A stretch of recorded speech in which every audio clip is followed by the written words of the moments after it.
So in tribute to the late, great Eddie Jordan, I'm going to predict we're going to talk about a driver switch in this episode. It's going to come from Alpine. Welcome back to Motorsport 101.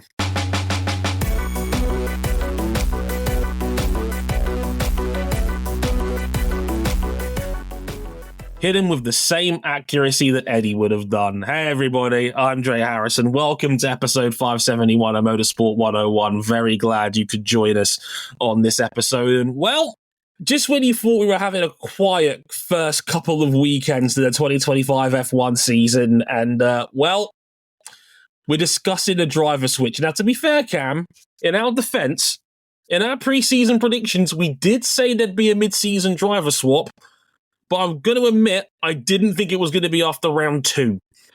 Yeah, we're currently batting at about 0.55 Liz Truss cabbages on driver career length.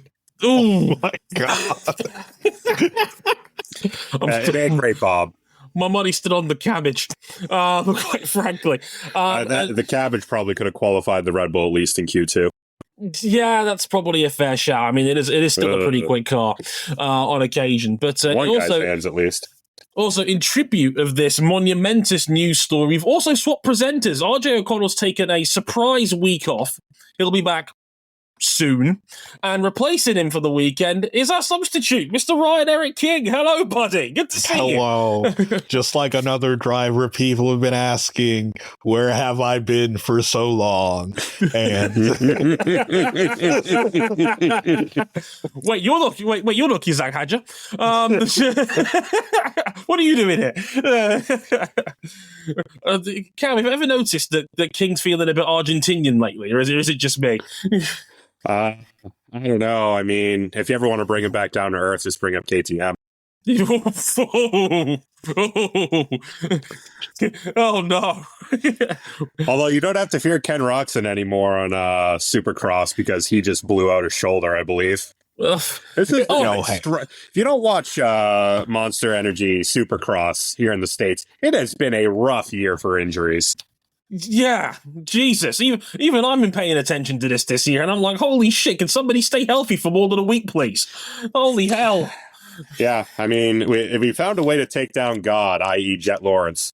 Apparently susceptible to torn ACLs. See, if I was going to choose a weakness, I wouldn't have weak collateral or weak cruciate ligament as an injury.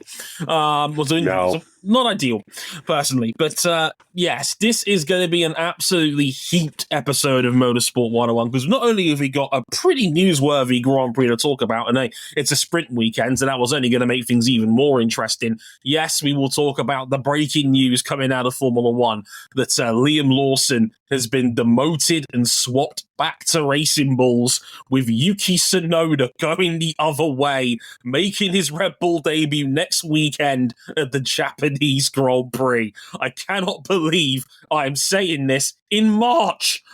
We still have 8 months of season to go. I say, however, sure you were that this wasn't going to last. I don't think 2 rounds was going to be the prediction from just about everybody. Well, if you took the under, then congratulations. You pretty much guaranteed the win here. Well done. Somewhere Eddie Jordan is snickering. It's like being in a vacation ship and it's over before you got your bag from baggage claim. Like, oh my Lord. That was not the sort of Caribbean cruise I had in mind, King. I'm not going to be honest with you. Next thing you know, they turn the whole boat back around and you're still in Birmingham. It's just not ideal. It's my idea of a nightmare. So we've got to talk about that. We've got to talk about the small matter of the Chinese Grand Prix. A McLaren 1-2 finished their 50th in Formula One, as Oscar Piastri would lead pretty much lights to flag to win in China. And we'll talk about McLaren. We'll talk about how Ferrari went from a sprint win, their first ever sprint win, to a double disqualification. Ferrari are the innovators of Formula One, and they've invented an all-new stat, winning and being disqualified in the same weekend. Ferrari find literally new and inventive ways of honcing up the joint. And not only that, being disqualified for 2 different reasons as well. It's not even it was a uniform problem. You found separate ways to get DQ'd under the technical regulations. That is truly remarkable. Yeah. And Ferrari's been around as a racing team for over 90 years at this point, and it's the first time that they've ever even been double disqualified. And it's the first time in the 75-year history of Formula One that a team have both cars DQ'd for two different reasons. We've literally made history. This is that ain't the kind of history you want to make. That is a hell of a bingo card. We'll talk about that. We'll talk about where Red Bull sits after all of this, and we'll talk about, are we literally... I mean, this is a theme of switcheroos. We're going to switch up with the Bring Back V10s podcast. Hi, Glenn. Good to see you, buddy. We're going to talk about whether V10s might be viable in Formula One again. Spoiler alert. Probably not, but we'll talk about it anyway. But yeah, let's get into this. And before we really get started, let's do a quick social media wrap up.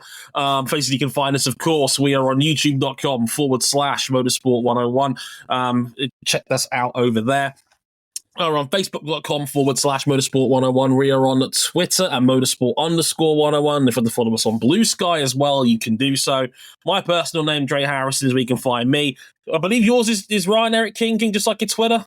Same as always. Same as always. It rolls right off the tongue. Ryan Erik King, that's with K's. Just trust me on this. And C Buckley 917, same as his Twitter if you want to find us on there. You can also find us on Instagram, instagram.com/motorsport101. Pod, if you want to find us on there, including more of my face, which I'm sorry, it's disappointing to say that our podcast is now literally a visual medium. So we've got some highlights on there now, and I've been doing some monologues lately, which you guys seem to be really enjoying. So thank you for the kind words in regards to that. There'll be some more Rover Race Weeks, anything I find mildly interesting to talk about for 3 minutes at a time. So do check that out on Instagram, Motorsport101 Pod. Enjoy. Of course, we've got our website, motorsport101.com, where I'm going through Ask Dre at the moment. If you want to send in your questions, you still can. Let's just say there was an overwhelming theme for the first batch of questions that I got, so much so I kind of had to address it right there and then. You can probably guess what it's about. No, it's not the V10s, I promise. So do check that out, as well as a full review of IndyCar at Thermal, and of course the Chinese Grand Prix. That'll be our next episode as well on Thermal very, very soon. And of course, if you'd like, you can back us financially on Patreon, patreon.com/motorsport101. $5 gets you early access to pretty much all of our content. You get upgrade to the $10 tier to be listening to these episodes live as they're being recorded, as Ghost Raptor is, as Emma is, as Kira is as well. I think Ed's in here as well. So thank you all very much for listening in. And we've got a new $10 backer. Thank you, Sudi244, for backing us on Patreon. Thank you. Much appreciated for your continued support. And that goes to everybody else as well. I think we've had more Patreon backers now than we've ever had on the pod. So sincere thank you to everybody for your continued support. Much appreciated. Now, before we talk about the big news of the day, we wanted to dedicate a few minutes to the sad news that Eddie Jordan passed away this past Thursday at the age of 76. He was in a year-long battle with prostate cancer, which sadly had spread, and he lost that fight this time last week. Formula One, of course, all over the world of Formula One and beyond has been laying their tributes to the former F1 team boss and broadcaster as well. And King, it's a sad one, and it's sad, but it's also quite in a sad, in a weird kind of way, sort of happy as well, because Eddie Jordan always brought the humour. He always brought a smile and passion and aplomb to whatever he put his mind to in the world of F1 and beyond. But he was also a pretty remarkable team boss, and I think it's fair to say I'm not sure we're ever going to get this type of team boss in Formula One ever again. Like, not only team boss, team owner. Like, oh yeah, for the most part, F1's current crop of team owners, we never see them. Like, the only one we see on a regular basis is Lawrence Stroll. And I couldn't picture a different person to inherit Eddie Jordan's team than Lawrence Stroll. It really is the complete opposite, isn't it? Now that you point that out, yeah, I mean, before like the mid-2000s when Red Bull were the party team coming in, Jordan were the party team, and they brought the party on more than one occasion. I mean, the man lived the dream. He actually got to put together a team that, for a short while, went and threw punches with the big boys. They legitimately fought for, at least for a time, for a championship in 1999. That's a whole lot more than a lot of privateers could ever say. And he did it on a very short notice until, of course, he figured out that he needed to actually, pay those people. You think a guy that used to work for the Bank of Ireland would eventually figure out that he actually has to occasionally pay off some of that debt. Yeah, he did struggle to keep the lights turned on at times, and look, this is a man who was a hustler. He was from the like if you haven't seen it, F1 official YouTube channel did a fantastic video talking about his life and career. Alex Jakes is the perfect voiceover man for just about anything, really, at this point. It was a really, really slick and well done vid. I do highly recommend it. From the time he was a child, he was selling fruit to the other kids in school for a profit. That's the sort of hustler that Eddie Jordan was. Went karting as a teenager, got hooked, changed his life forever. Next thing you know, he's packing it all in with his wife and leaving Ireland to go to England and risking it all to start a racing team. And that racing team set up many a legendary career. Martin Brundle, okay, maybe not so much as a driver, but certainly as a broadcaster, but also Ayrton Senna and Michael Schumacher both got their starts for Eddie. He had some genuinely great talent come through that team. And as Cam quite rightly said, 1999, third in the Drivers' Championship, third in the Constructors' Championship. Talk about a team that punched above its weight. And I think the spirit of that team lived on, punching up above its weight in the realms of Force India and Racing Point, and well, maybe not so much Aston Martin now, given the account that's behind them. But back in those days, they were a team that made the best of what they could do, and there's people still there in Aston Martin who Jordan originally employed back in 1991 when they really got their start. Then they're still there now, and yeah, what a team boss. And for me personally, it's less of a team boss thing, but more of a... He was an exceptional broadcaster as well, because I've made no problem saying this in the past. My favorite era of F1 broadcasting was the BBC days of 2010 to 12, when it was Jake Humphrey, David Coulthard. I'm giving David Coulthard his flowers. This is how much that trio was. Well, this is how good they were. Eddie Jordan, David Coulthard, and Jake Humphrey. They made BBC F1 genuinely fun to sit down and watch and look forward to every race weekend. They were such a dynamic trio. Eddie was hilariously famous at getting most of his predictions wrong, but that was part of the charm. That was part of why we enjoyed it, so we could laugh with him as well as at him. But look, at the end of the day, he did get the big one of Lewis Hamilton to Mercedes, right? So we got to give him something, right, King? Yeah. And like, in a certain way, you're right about that. In my mind, F1's always been in two worlds at once, where in one hand it's a $1 billion sport backed by sovereign wealth funds, multinational corporations, but it's also always been a sport of misfits and malcontents, and Eddie Jordan was the king of them all. I think the phrase he came out with in the early 2000s was, Formula One is a circus, you need to find your role within it. And I think that sums it up very, very well indeed. An incredible team owner in the context of what Formula One is, especially today, because he's, like I said, his type of team owner is never happening again in F1. No, with the amount of money and investment and resources you now need to get into this sport, as you've seen with Cadillac in the last couple of years, Eddie Jordan is never happening again in that sort of sense. So that he's the last of a breed in that sense, and a fantastic broadcaster, even beyond Formula 1. He was brilliant on Top Gear as well, on the limited cameos he did have in the days after Clarkson, Hammond and May, when I'm going to miss him. Formula 1 doesn't have an awful lot of fun left in it, at least in my opinion, and Eddie was that fun. We're going to miss him. My love and condolences to Marie and the family, and on behalf of all of us here at M101, we're going to miss you, Ed, and take care, buddy. And this one's for you, big man. So, after that, and after a little bit of music, let's talk about Liam Lawson. Oh boy.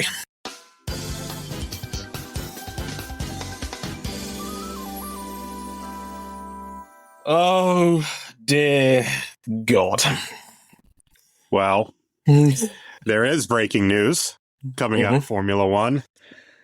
Liam Lawson gone. Red Bull has announced it is demoting Liam after just 2 Grand Prix with the team and swapping him out with Racing Bulls driver Yuki Tsunoda, who will make his Red Bull debut at home at Suzuka this weekend. What the hell is this? I thought 2019 and Pierre Gasly getting 12 Grand Prix at Red Bull was bad. And Gasly's results were to be fair, Gasly's results were nowhere near as terrible as what Lawson's first 2 weekends were. Well, Dre, how bad were they? Well, he did get lapped that one time. But, but besides that, they weren't dreadful. I'm talking about Liam. I'm talking about Liam here. Well, he finished 12th in this Grand Prix in China, and that was only because we had 3 disqualifications in the race that propped him up from 15th. Is that good? Well, I mean, must have had an eventful race. I mean, where did he qualify? Last. Oh. Where did he qualify in the sprint? Last. Oh, geez. And that's following up from qualifying last in Australia. 18th. He went down, actually. At least he wasn't on the bottom in Australia. We're talking about a Red Bull driver. Oh, well, at least he wasn't last. Jesus Christ. I'm still a little bit in shock. I mean, okay, full disclosure, I work for Autosport, right? And Autosport broke the story a few hours after the Grand Prix ended that they're gonna have an emergency meeting in this next off week now between this week and race week for Japan. And I thought, okay, they'll have a sit down and a talk, but there's no way they're actually gonna pull the trigger on this, right? Like, surely they'll give him more than 2 race weekends before no, they're not. They're actually getting rid of him. Holy fuck. What are we doing here? King,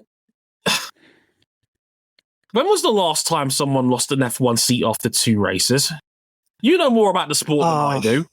Off the top of my head, the last time a driver lasted 2 races or less, it was always planned to be that. Like, they were a substitute. Right. Like Andre Lauder coming in a caterer or something like that. It's never been like this is the contracted driver for the season. George Carlin's get the fuck out of here after 2 races. It's we've had people cycle through teams. We've had situations at Sauber where Guido Vandergaard was contracted to drive that one time. He didn't even get a practice session. Yeah, because that's the thing. Usually, don't go.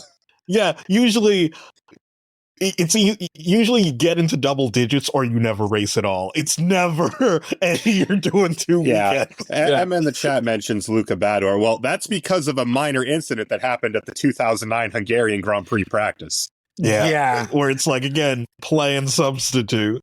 Yeah, this is genuinely unprecedented. Yuji Ide got 4. Yeah, double.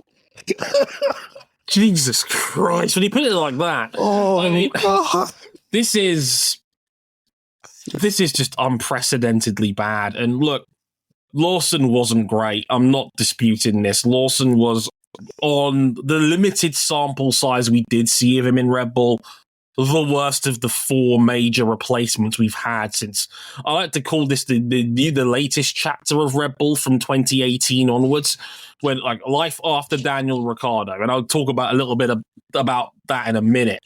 But for that to happen, for him to get 2 Grand Prix and then get swapped out, that is just completely unprecedentedly bad. And don't get me wrong, Lawson was awful. There's no getting around it. He qualified dreadfully. He was scrapping with teams that had far worse cars than him on paper.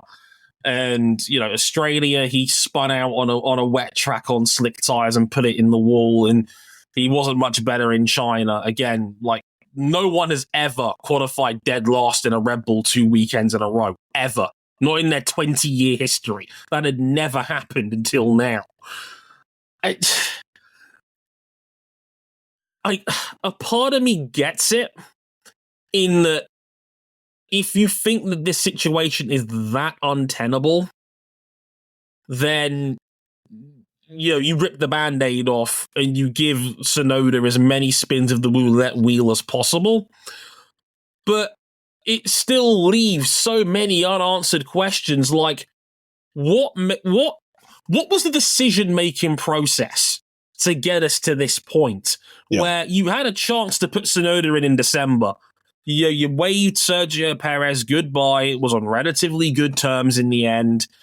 This was the chance to put Tsunoda in and give him a full off-season. You thought Lawson was the better shot.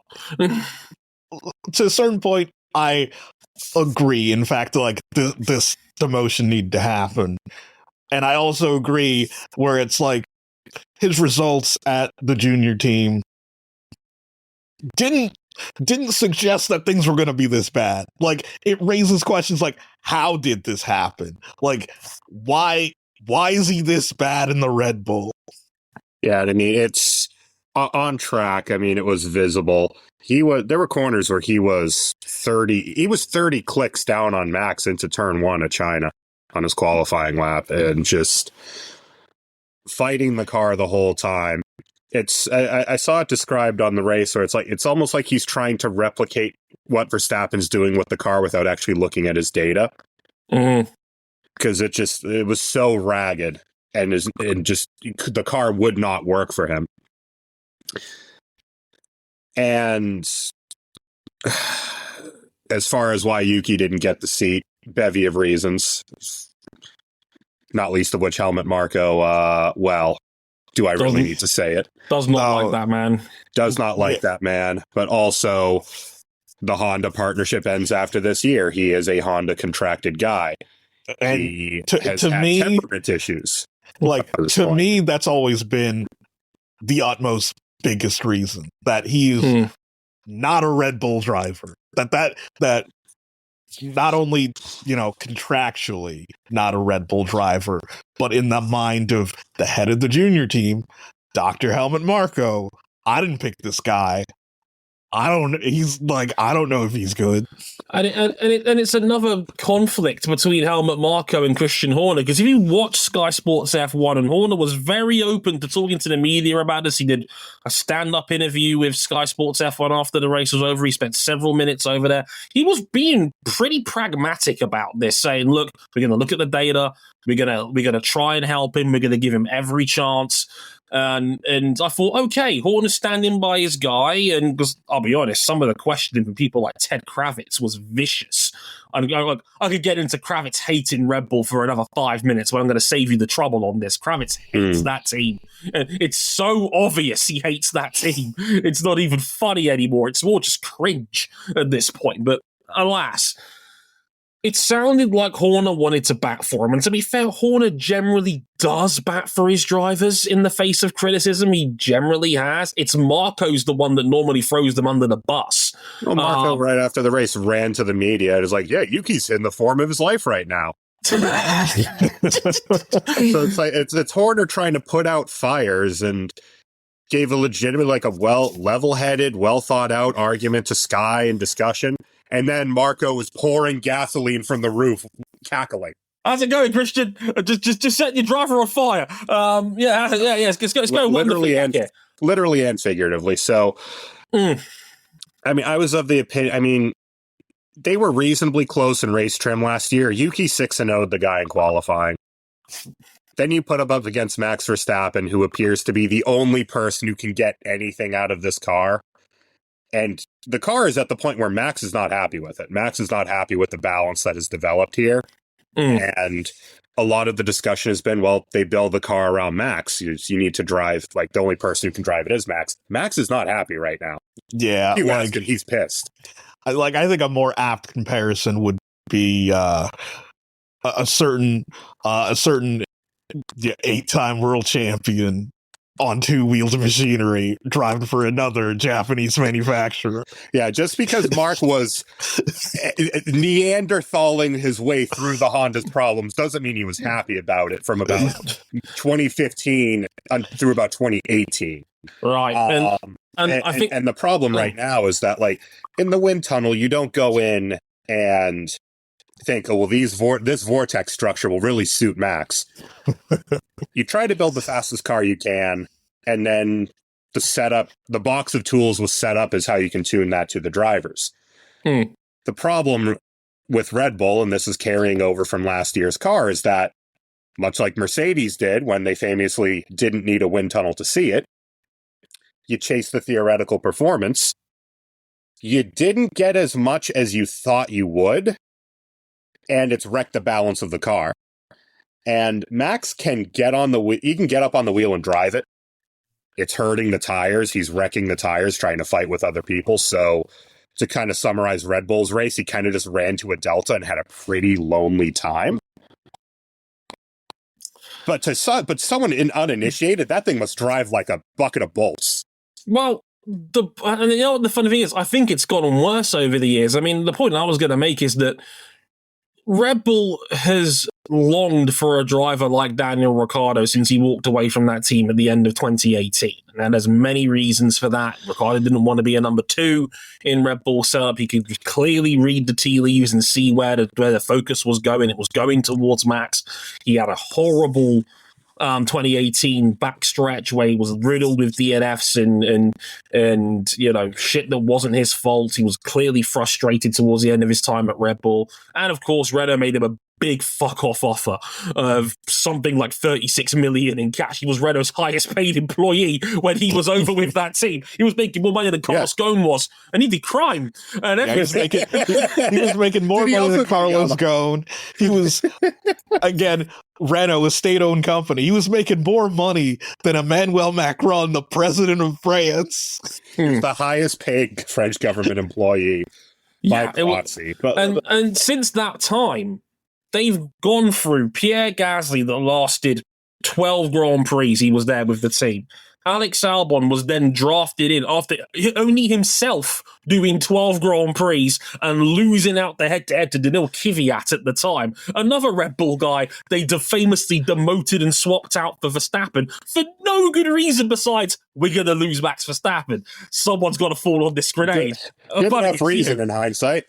Yeah, you know, it had to be done, but it doesn't make it any less shitty in that sense. But on top of that, you know, Albon was there for a year and a half, wasn't deemed good enough.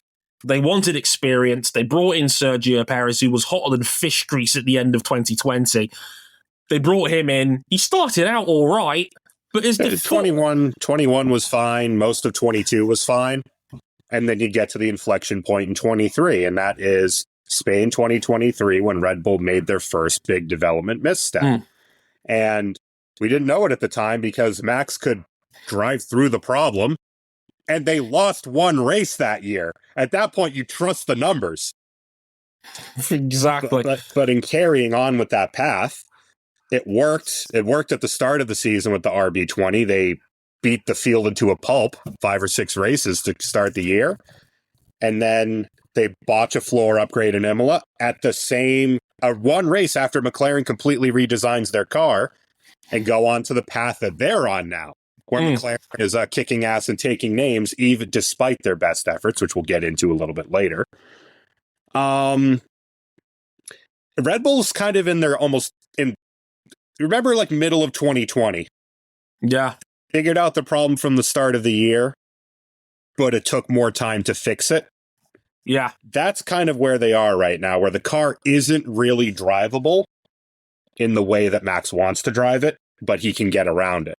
And he's sitting second in the Drivers' Championship as a result. Albon got blown into the weeds by midseason. And we just saw exactly the same thing happen to Lawson to an even bigger extent, because when you chase the theoretical performance and wreck the car balance, you better hope the car is good enough to compensate, and the car just isn't right now. It's not slow, but it is very, very difficult to extract pace from. Yeah, it's And I think by hitching themselves to that boat deeper and deeper, it's just going to make it. And Red Bulls acknowledge this themselves off the record.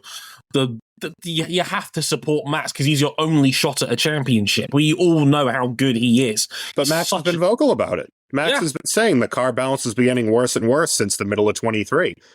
And they trusted the numbers over their lead guy. The only reason why they're winning shit right now, or even competitive. Because they were still winning. But it's not an overnight thing. No. They only just started to correlate and fix this in Baku last year. And the fix that they put out then enabled him to seal up the driver's title in Brazil and Qatar. But it's a path, and it's not a quick one. They also need to fix this before 2026, because if you build an entire car in 26 built on wrong data, you're going to look like Mercedes in 2022. Hey, how's that floor going? My spine hurts. And, to sort of steer stuff back to how we got here, like the move to bring Yuki in is almost an admission that this is a long-term issue. Like, right now, their junior team is pretty much depleted. Like, if they're bringing Yuki in, he's gonna be there for a while. He has to be. You've got no choice now. You're pretty much locked into Tsunoda until at least the end of this season, and probably more, because who's left? Isaac Hadja, who has one Grand Prix of experience to his name and one quarter of a formation lap. But plenty of hugs from Anthony Hamilton, and that's important. And the second part of that is that beyond that, it's Arvid Lindblad and vibes. Like, Lindblad is in Formula 2, and we all know that Formula 2 is a glorified lottery at this point. Teams are not taking Formula 2 seriously anymore. Like, I've heard the talk that Red Bull are going to roll out the 2-year-old car testing program for Lindblad, and they're going to give him every shot in the simulator. He's apparently going to get multiple FP1s later on in the year. Where the hell was this for Lawson if the plan was you were going to promote him at the end of last year? Because they didn't want to spend the money. Yeah, Red Bull's been very vocal. They don't feel like spending the money on that. Mercedes gave all that time to Antonelli, and it's worked out pretty darn well so far. I mean, Kimi's been fine. It's been better than fine, even. He's been great. And Lawson didn't get any of that. But now, here's the problem. You made the decision you should have made, really, on form at the end of last year. So now Yuki's had no preseason. He's going to have no time in this car other than a test session after Abu Dhabi last year in the previous Red Bull. Like, honestly, he lost all of his prep time. Yeah, because honestly, this kind of backtracks to just simple, straight up junior team mismanagement for years, because they thought, we have Verstappen now, we don't really have to take driver development seriously anymore, and it came back to bite them. Mm-hmm. Yeah, this is all they've got left. And no pressure, Yuki. Your first Grand Prix is only your home race in front of Honda, in front of your home fan base, and the biggest opportunity of your racing life so far, on one of the most difficult technical circuits we go to. Good luck, buddy. Quite frankly, if he gets points, it'll be considered a miracle. I would say if he gets points, he'd rip your arm off for points at this point. Red Bull would rip your arm off for points for the second car. That would be a gigantic improvement. But that just shows how bad the situation is right now. And I mean, for Lawson, he's chopped liver in that program. I don't know. He's not going back to Red Bull, and he better show up for VCAR because no one else is touching him after that. Well, the body of evidence suggests he was pretty good in a VCAR in his 11 previous Grand Prix that he had with them. He was good there. He scored points on a semi-regular basis, and he wasn't far off Yuki Tsunoda in race trim anyway. He should be fine. Racing Bulls clearly has a more balanced setup. He should be fine. Hopefully. But it did just break him over his knee. It broke him over his knee, and also, he now has had no prep time in that car. So all the prep time he's just used for the last 4 months is worthless. Yep. It's the wrong timing. It's the right decision 4 months late. So you're admitting you've made a mistake by potentially making another one. And that's the only choice they've got left now. Because I think circling back to this decision, in some ways it felt like their hand was forced. They knew that their junior team was relatively depleted. Lawson was shopping around with other teams. It seemed like he had a serious offer on the table, and they were given the ultimatum: sign Lawson to the senior team, or potentially lose one of your few, high-profile young drivers to a rival. And they kept him in house. Mm-hmm. What an unserious team. Like, if this was any other Formula One team, Horner would have been yanked out of the door by now for gross incompetence, because this is just... It's so embarrassing that Red Bull had to go through... You've dropped a dude after 2 Grand Prix. 2! Yep. It's unspeakably bad that it's gone to this extreme already. Jesus Christ. Right, let's talk about the Grand Prix. And, well, it was Oscar Piastri who qualified on pole ahead of George Russell. Great lap from him to get on the front row in second, and Lando Norris starting from third. We should have known where this was going when Lando Norris somehow got a great start and actually beat Russell for second on the open. I was like, yeah, McLaren's off to the races. Lando Norris gained position on an opening lap. It must be dreaming. It's over. We knew straight away that this was done, especially when Max dropped back to 6th and struggled early on. Piastri led this race pretty much from lights to flag, never really looked like he was going to lose. And despite a late scare with some brake issues we'll talk about in a minute, Lando Norris was able to limp home in second to secure McLaren's 50th 1-2 finish in their team's history. George Russell, back-to-back third places in Grand Prix and very quietly going about his business well. Mercedes' 300th career podium in their time in F1. Lewis Hamilton has 153 of those, as a fun fact there for you. Verstappen came on strong at the end to finish in 4th, and he probably had the move of the race as well, going around the outside of Charles Leclerc, down the corkscrew. Very, very fun indeed. Great pace from him at the end of the race. However, for the first time since Canada 2004, we had 3 cars disqualified after the flag. Amazingly. Pierre Gasly and Charles Leclerc were both disqualified for their cars, both being underweight, under the new 800 kilo weight limit, because they did up it by a couple to compensate for driver weight. So it's now 800 kgs rather than 798. And Lewis Hamilton, in a horrible war flashback to Austin 2023, was disqualified because his rear skid block had too much wear, and that bumped everybody below them up 3 spots, including Esteban Ocon, for example, now in 5th for Haas. Their best result. Haas just had their second best weekend as a team ever, after having one of their worst ever weekends as a team. Yeah, Ollie Behrman was 8th after the DQs. Lance Stroll got a couple of points in 9th. Carlos Sainz got his first point as a Williams driver in 10th. Alex Albon, another 6th place finish. Williams had double-digit points on the weekend. Williams have more points than Ferrari do right now. Now they're tied on countback, because this becomes important in a moment. Sprints don't count for countback. Nope. I would refer you to a different statistic. A Haas driver is now the top Ferrari in the Drivers' Championship. But that has never happened before. Esteban Ocon has 1 point more than Lewis Hamilton does in the championship after 2 race weekends. Exactly as the form book predicted coming out of preseason testing. Oh dear, oh dear, oh dear. Well, King, how ominous a beating was out of the front by McLaren? Because if they're all like that, then this could be a long season. Like, one part of me says this can't last forever. There's no way McLaren can maintain this rate of development and actual execution through December. But on the other hand, we just spent how long talking about Red Bull? We're also talking about a Ferrari double disqualification. They are literally handing trophies to McLaren. I said George Russell's just following them home, and they somehow have built a car that is a jack of all trades, master of none, and he's just coming home on the podium every weekend. Yeah, but he can't go up and fight with them. Has George Russell been on TV in these last 2 weekends combined for more than 4 minutes? It's been a very lonely drive with like his favorite podcast playing. I'm just going to rack up these thirds. Like, it's Sebastian Vettel in 2015. I'm just going to finish third every week. It's going to be great. Might occasionally steal one on the way out, but this is fine. You can just look at the Ferraris and go, "Well, you're low again." if Russell starts poking fun at Norris in press conferences, we know it's over.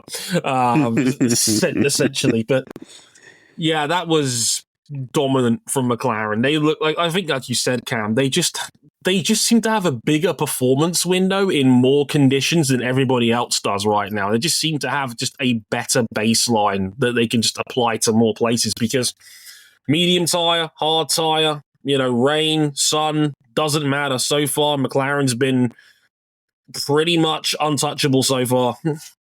Yeah, I mean, we've got 4 cars that are in pretty similar speed at the front. The problem is that only one of them is in the window all the time, and it is the McLaren. They're very good on their tires. They're decent enough in a straight line. It does everything well. Ironically, again, going back to like the Red Bull aspect of things, they have chased the theoretical performance a little bit. And if you ask both drivers, it has hurt the balance of the McLaren a little bit. But it's predictable, and they have the performance. If you get that performance, it kind of doesn't matter what it does to the car as long as you can drive around it. And right now, the two of them can. I mean, Piastri did the job that probably should have been able to have been done in Australia, because he never looked like he was really going to lose this race. Yeah, and it's funny because that became like the big Thursday media day talking point, was Lando Norris basically admitting, yeah, I don't give McLaren feedback to suit me anymore. I just tell them make the fastest car available and I'll adapt to it. And that was, and like everybody else in the paddock were like, get the fuck out of here. What is this nonsense you're talking about? Because everyone's like, but you guys are like 2 steps quicker than everybody else. And that was the general consensus coming out of testing. And that's pretty much held firm over the course of the season so far, that McLaren, probably did have a couple of attempts on the field. And that's how it's played out so far on track. But, I mean, big weekend for Piastri to come back after. I mean, all this talk about, hey, Piastri ceiling's higher. We've been waiting for this day. Piastri was dominant. He's a world title contender. Have we forgotten he was reversing out of a wet grass patch 8 days before that happened? Hey, everyone went off that corner. He just went deep enough to get stuck. He committed to it. He was committed. Yeah, that's how a racing driver should be, right, King? Yeah, but he did take, I think it was 13 out of the 23 points back that he lost to Norris in Australia, which is big for Piastri. Fun fact of the bookies, you can get Piastri 2-1 to win the world title right now, which they'd have called you crazy for that halfway through last year. But now a lot of people, I think, are starting to throw their chips in the Australians' direction, thinking that, hey, that potential will get us there. Very early days, is what I would say. And I think, Cam, I think the qualifying for me is going to be a lot of where this, I think, is going to be won or lost, because Piastri qualifying on pole, in my opinion, opened the door to a lot of this win. Well, the theme on track this weekend was dirty air, filthy air, awful air. If you had to follow someone, the dirty air that this track has always been known for, coupled to these cars, which are in the last year of their development and have slowly morphed back into the dirty air machines, and then you put a resurface on the track on top of that, if you had to follow someone, the tires just melted like ice cream in the sun. Yeah, we saw it in the sprint, in particular. Max trying everything he could early on to try and get around Lewis Hamilton, who had stolen pole off the McLaren's botched sprint qualifying, cooked his tyres doing so. Again, very Australian-esque in how that turned out. And that's how Piastri got him late on. And if that sprint was a couple of laps longer, Russell and Leclerc probably get him too. I mean, Dre, after the sprint, Lewis ran in clean air the whole time. His tires were visibly awful looking. Mm-hmm. Out at the front. If you had to follow anyone in the sprint, it was a few degrees hotter, and you were on the soft tire, which was just a dud this weekend. There was no following someone, because you would goose your tires in 3 laps. Max got up into Lewis's dirty air for about 3 laps, and he lost his front tires and never got them back. By the time Oscar got around him, his tires were cooked, and Lewis pulled away at the front. And that should have set us up for a lot of tire wear and interesting strategy on race day. It did not. It's the hard tire was the other direction where it would just run half the race, no problem, and we got a one-stopper. Pirelli, please. It's like their tires are the worst of all worlds at the moment. Yeah, it's like in addition to this resurface. This resurface was cheeks. Yeah, like I think we need to mention that Shanghai International Circuit resurfaced the entire track without telling anybody. Yeah. Cornering speeds were higher, braking distances were shorter, and load through the tires went through the roof. It's kind of wild that in qualifying, we were going into the 130s around Shanghai. They were 3 seconds a lap faster over a single lap in qualifying trim, but were 9 seconds off the pace in race trim because of how badly they were trying to save their medium tires on heavy fuel early on. That's the contrast in between what the extra grip will get you over a single lap, then having to deal with that extra grip and abrasion, especially on the front left, when we actually got to race time. The medium tire at the start under heavy fuel was unusable, but the hard tire, it was perfect. So you can just run that sucker. You just run that sucker into the ground. The 3/4 of the race was possible on those tires, and it was a little bit cold as well, which definitely helped as well. It was 10 degrees cold. We got a little bit of rain actually just after the race was over, because that's how Formula One works. It rains immediately after a Grand Prix finishes these days. But the hard tire was the race tire of choice, which is funny because no one had ran them at all. Because we only had one everyone was session. coveting them like gold up to that point in the weekend. Exactly, because it's a sprint weekend. You only get 12 sets for the whole weekend. You know, it's 2, 4, and 6. You get 6 softs, you get 4 mediums and 2 hards, and that's it. That's eradication for the whole weekend. So you're not going to use the hards up anywhere, and mediums and softs are mandatory in sprint qualifying. So they were always going to covet the hard tyre, and surprise, surprise, Pirelli once again makes a hard compound tyre that can do 3/4 of the race, and it completely kills any idea of a strategic race whatsoever. It's just like, oh, great, it's another one-stopper, guys. Great, lovely, thanks, bye. Yeah, it is. And even beyond that, like, if a McLaren qualifies at the front, it's probably over for at least these first couple races before people start getting upgrades on the cars. Is this going to boil down to June 2nd? And the front wing test change for the FIA, the Spanish Grand Prix.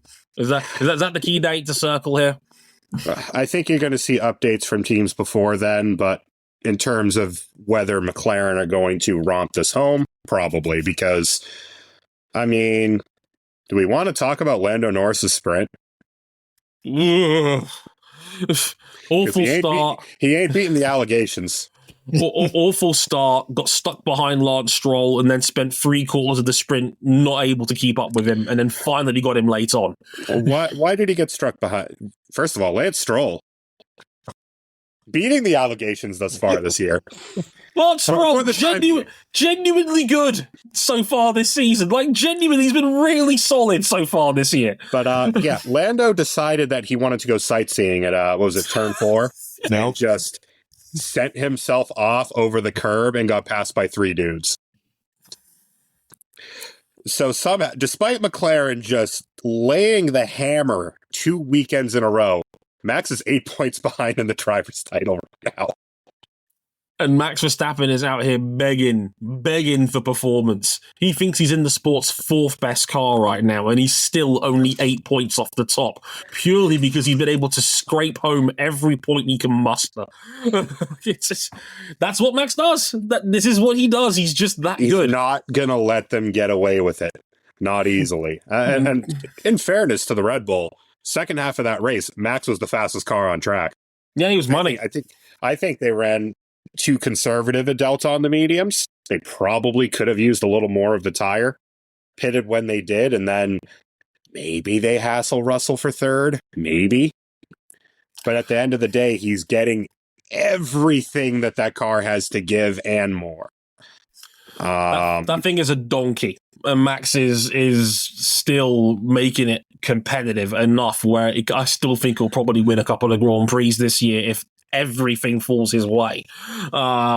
He needs a lot of help right now, but I wouldn't completely rule that out. The stiffer the wings get, the better off Red Bull's going to be. Can I have the floor for just like 30 seconds? The floor is yours, Cameron Buckley. What did Yuki Tsunoda do in a past life? I've got nothing. What sin was committed for him to be subject to this torture? And that's not even getting into the Red Bull yet. I mean, it is kind of wild that Tsunoda probably should have a pair of top sixes to start this season. He was running top 5 in Australia. He qualified 5th, but stayed out when the rain came down. That was a mistake. Cost him points. 6th in the sprint here in China. Excellent. He held off Kimi Antonelli behind him. Finished 6th in the sprint.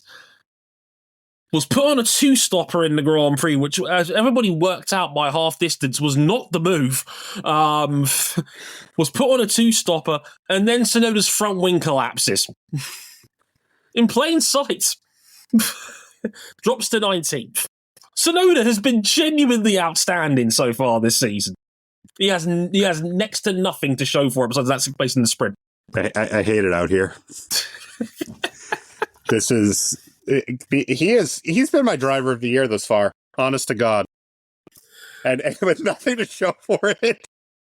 No, he has 3 whole points from that Chinese sprint. 3 points. Racing Bulls should be a genuine P4 in the constructors right now, and they are not.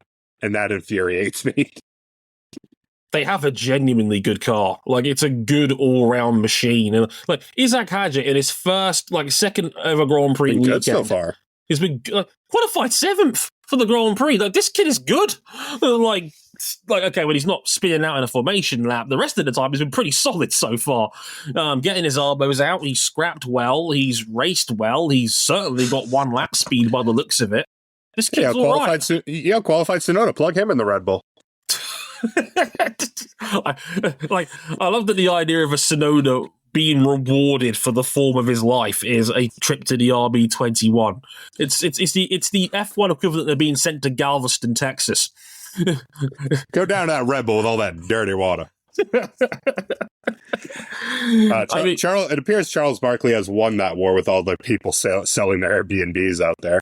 Oh, jeez. But yeah, again... Because like early on is when you made Williams right now are cashing in everything. They have their total points haul from last year already. Racing should be right there, and instead they've got 3 on the board right now. It's wild. It's wild. King, we got to talk about Ferrari.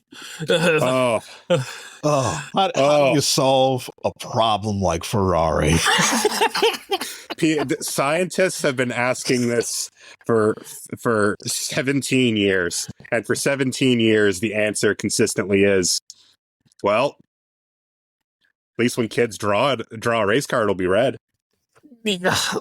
King, Hamilton, we talked about earlier, Hamilton dominated the sprint in the end. By the time that it was over, he was several seconds down there. And the moment he heard that Piastri was in second, he was like, nope, we're checking out of here. We're not even entertaining the idea of the Australian catching up. Won the sprint to his bemusement, which I thought was also quite funny. Trying to play something like, no, guys, we're not there yet. We don't know why. Little did we know. Well, so there's the small matter of ride height, where you can get away with a more aggressive ride height in the sprint because, well, it's the sprint. It's much shorter distance. Yeah, it's not like they have it in the rules saying, "Hey, you're not allowed to wear the plank as much in the sprint to compensate for the short distance." Nope. You can wear out even more. You can wear out even more. Just grind that sucker out. Yeah. So, Ferrari raised his car 0.5 millimeter after the sprint, a little bit more conservative, and there goes all the pace. Yep. Pace completely spent. Hamilton was in no man's land. They had to swap with his teammate. Like, it was Hamilton. Okay, For full Fred, if you're listening, I'm going to give you the full context because I know you didn't like how the radio messages played out. I'm going to give him the full context. Hamilton asked to swap because he knew Charles was going quicker. Charles Leclerc beats Hamilton straight up with a broken front wing. No. We know Charles Leclerc gains 50 points of speed anytime he breaks his front wing. He's been doing it for years. That's a hell of a special ability. That's something off a fucking Yu-Gi-Oh card. Like what are we doing here? I'm convinced if you took the front wing off of Charles Leclerc's car, he would win the Drivers' Championship 4 races early. I'm convinced.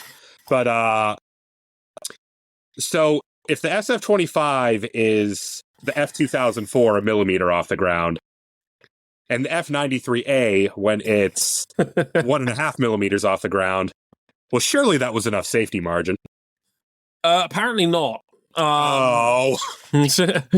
Lewis was curb riding a bit too much. He got DQ'd for excessive rear plank damage. Yes, it's exactly why he got DQ'd at Mercedes 2 years ago in Austin. And Leclerc was underweight. I mean, King, that just says to me, I mean, it's not as straightforward as, the switch to the one-stopper, like how George Russell got caught out. It's probably a combination of factors. The fueling, we didn't get a safety car in this race. It was green lights to flag. You know, there was probably the time I probably factored in a little bit as well. But, I mean, what a Horlicks for Ferrari. This has never happened in their history ever as a team where they've had both cars DQ'd. Yeah, there's no other way to put it. It was a series of preventable yet unfortunate events. Dre, I don't know if you've seen, Leclerc also drives like off track 3 times on his formation lap. I think they had an inkling that they were real close. Because even with all that pickup, he was still about half a kilo down.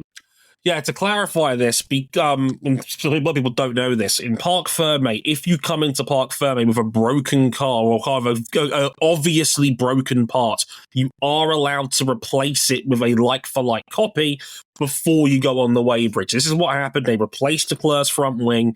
Apparently, that was worth about 200 grams. That goes to show you how light these front wings actually are. The piece was only 200 grams total, which is, about 4 ounces. Crazy. Anyway, they replaced the front wing. They put it on the weighbridge. It's fine. And apparently he was exactly 800 kilos when they replaced the front wing. And this is before they took the fuel sample out. And that's what put them a kilo under. And when you look at it like that, it wasn't close. They were a kilo out. Which... It's not great. Not great, Bob. No. Again, back to the running theme of these 4 cars are quite close, but the window is what makes them. The Ferrari looks extremely ride height dependent. It is either grease lightning or kind of in no man's land because the Ferraris just kind of had a lonely race until Max Verstappen came knocking with Leclerc late on. So Leclerc's a kilo under. I think Gasly was half a kilo under in the Alpine when he was DQ'd. Again, just too close to margin on that. And then Hamilton, rear plank, too much wear. So again, he's just been riding the curbs too much, I assume, for that to happen. Well, the thing is that like F1 has had scenarios where they have allowed that based on like if you can prove this is damage, they'll give you the free pass. So I'm not so sure, because I remember Lotus back in the day had a scenario with Kimi where he fell foul of it, and then they were able to prove it was damage. Not great. Not great. Because we don't know if Leclerc was running too low, because he probably got disqualified from the weight bridge first. Exactly. I mean, and to be fair to Ferrari, they released their statement. They held their hands up and said, "No, there's no mitigating circumstances. We just got this wrong, and we're going to learn from this." Oh, I love that, as Kira points out as well, Hamilton and Leclerc being disqualified together. It really is like Austin all over again. We'll always have that combined photo on Instagram mood. They both sat there knowing they'd both been disqualified. This is where I come to cry. Cool. Oh dear! And the most punishing part of that: 43 conceded points to McLaren. The worst possible scenario. Dre, put it in rice. This Constructors' Championship is done rounds early. It's like Red Bull are nowhere close. Mercedes are there or thereabouts, but it's usually Russell and then a couple more cars to Kimi while Kimi gets up to speed. Kimi's not quite there. It's not quite there, and Ferrari just had an awful weekend and then gestures wildly all of this shit because it's somehow both better in that they won the sprint and worse than Australia. You found a way to win a race, keep that, and then just get double disqualified in the same weekend. Only in the sprint format. I've told you that they found new ways to haunt. Like I find it miraculous that in year 75 of their F1 history, they are discovering new ways to shit the bed. It's amazing. They never make the same mistake twice. Apart from when they did, because they got DQ'd at Austin 23 for the same reason. I think next race, if we're running back the classics, I think next race they should try to undercut Fresh Air. Sounds like a plan. We'll keep tabs on that for Japan next week. Before we get out of here as well, this is another one of those... Wasn't that in Japan as well? Like 2016? I think it was. It was, ironically. Dear God, I didn't even realize that when I said it. I forgot that was an accident. Yeah, well played, Cam. Well played. Before we get out of here, this was a story that gained even more smoke due to my colleagues as well. But they published this as well. They had a sit down with Nicholas Tombassis, who is the FIA's head of single-seater development. There is genuine smoke behind a move to switch Formula One to V10s. Again, hi Glenn Freeman. How's it going, buddy? I wish y'all could see King's. If you're listening to the audio form of this podcast, I wish you could see King's reaction. King is bemused. He's beside himself. In our set list, I wrote. No, seriously, who is this for? It's exactly. The text I put in the question answer is this viable? I mean, for context, Mohammed Ben Sulayem, the president of the FIA, wants to put together a working group to investigate the idea of V10s, maybe for 2028, potentially 2029 seems, quote, more feasible, in inverted commas, and potentially running them on sustainable fuels to bring back the noise and excitement of the V10 era. And what I will say is that never have I ever seen an FIA president try to get the home run of PR support in what is an election year for the man, let's not forget. Yeah, I think we need to clarify, PR in an election year, he's trying to gain support from people who don't have votes. Like, he's not gonna, like, you pissed off most public opinion, King. Their votes matter, right? If you're over the age of 50. It's just, it's such, like, we're burying the lead here. We all think this is just complete bullshit. No. I mean, honestly, he could run his entire campaign on MBS. I'll bring back the V10s. Like, yes, he's trying to win public opinion from literal, like, F1 online boomers. Not the people who actually pay for F1 to happen. The car companies who very much do not want this to happen.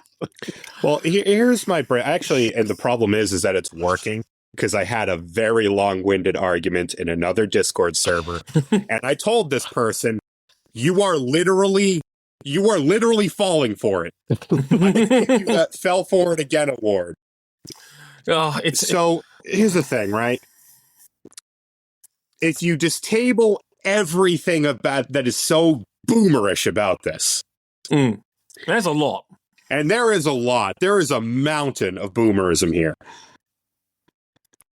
You just developed brand new engines for 2026. Mm-hmm. You just brought in a manufacturer and a half. Nice sticker. They're working on the ERS system. Don't you worry. Mm-hmm. Jim Farley, please don't call us. We love you, Jim.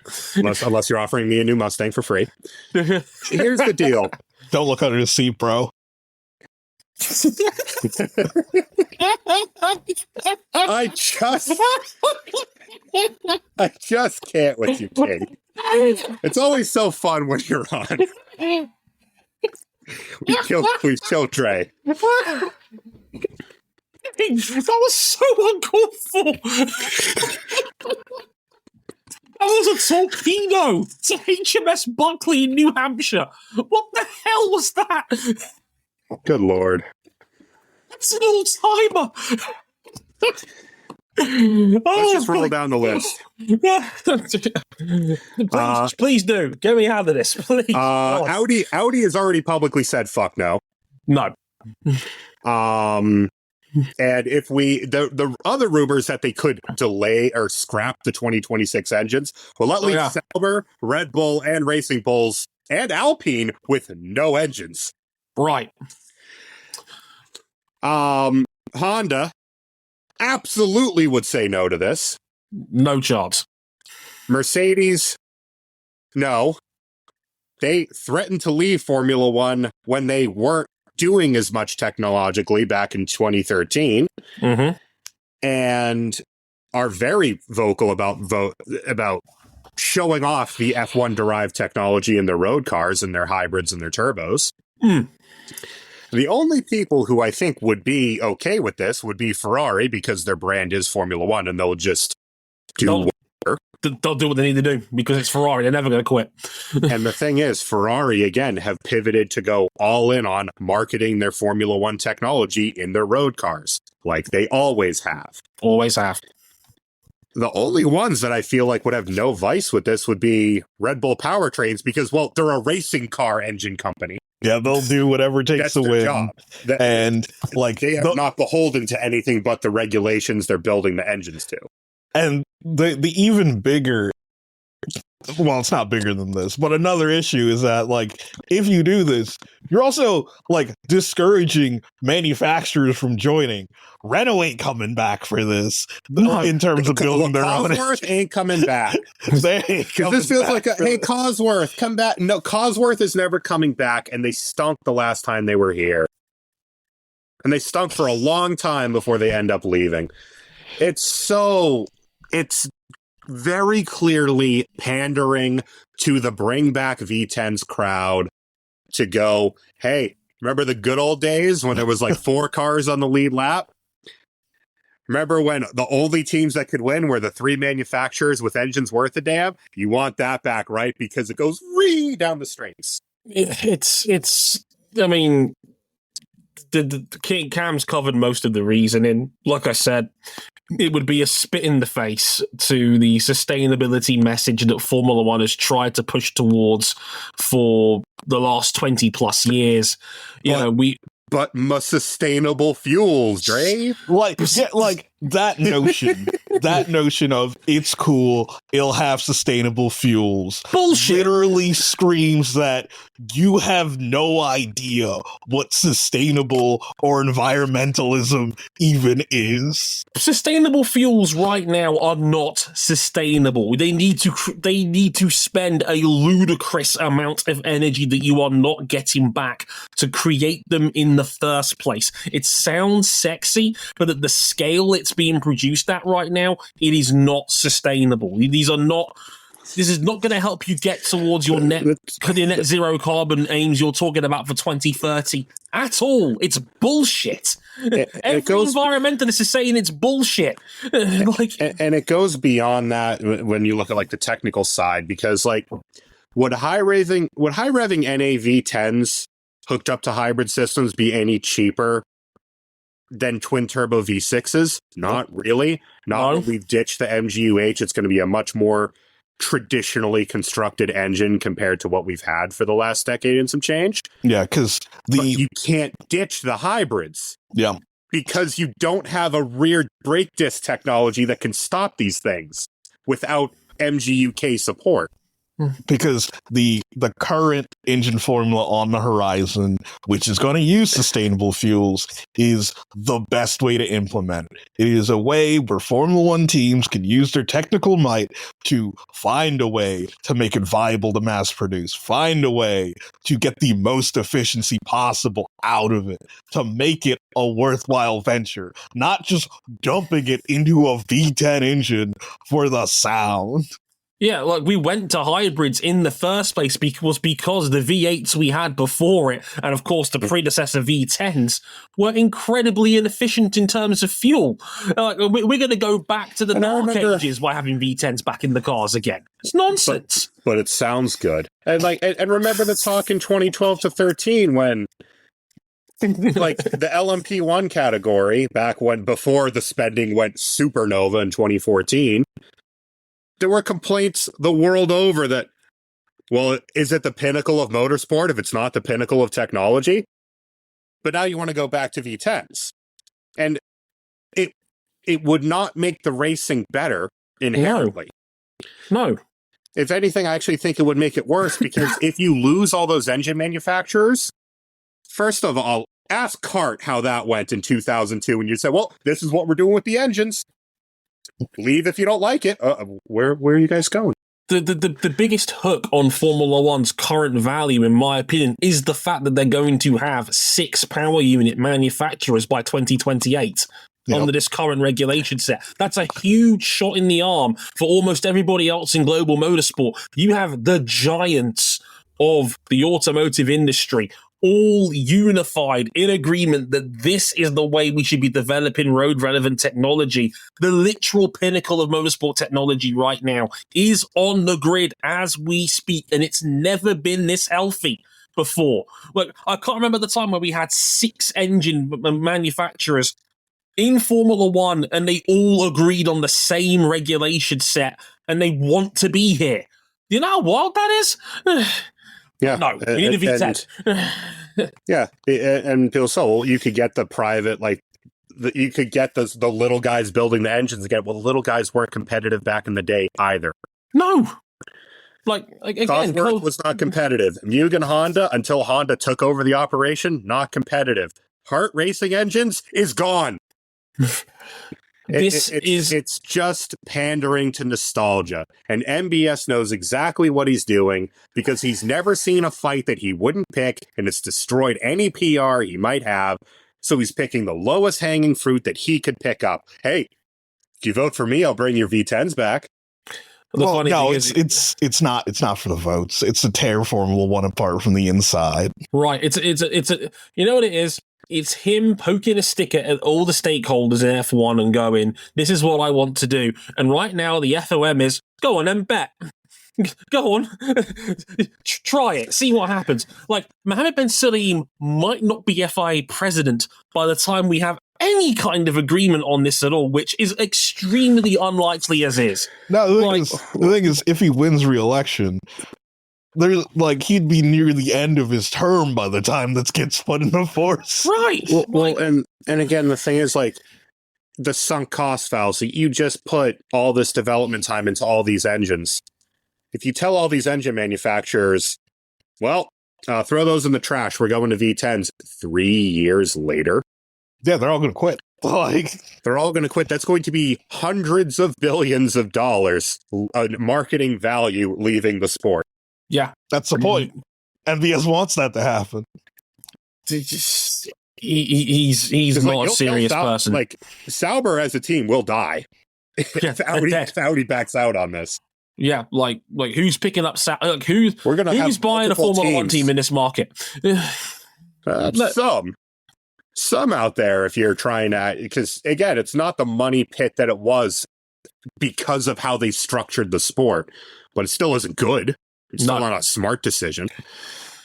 Nothing about this is smart or viable. It just feels like it's political tools and javelins being thrown in other camps' directions. It's completely ludicrous, and the only net gain is appealing to the sort of Formula One fan who's over the age of 40 and thinks that the V10s were the golden age when they had just as many problems back then as we do in the sport now. And it's nonsense, it's bullshit, and it's yet more political point scoring from an FIA president that's made his entire tenure as FIA president about point scoring. And it's laughably stupid. Let's never talk about this again. I can't stand it. Basically, so clearly 3 years from now, we're going to be talking about the new F1 V10 engines, and I'm personally going to have a 5-minute crash out on the server. I will jump out of my bedroom window the day that happens. That is not going to be a thing. Okay, that'll do it for this episode of Motorsport 101. We'll be back, Formula One-wise, at least after the Japanese Grand Prix next weekend. We'll see how Yuki Tsunoda's debut in Red Bull fares. I'm praying for that boy. Please. I'm praying for that man. A crumb of joy. We'll be back for another episode shortly on the Thermal Club race at IndyCar. Well, most of it. And of course, MotoGP will be back next week as well.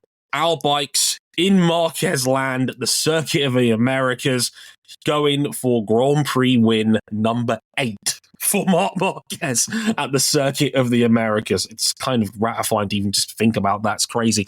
Until next time, I've been Dre Harrison. He's been Ryan Erik King and Cameron Buckley. Until next time, thank you very much for listening. Take care. Sayonara.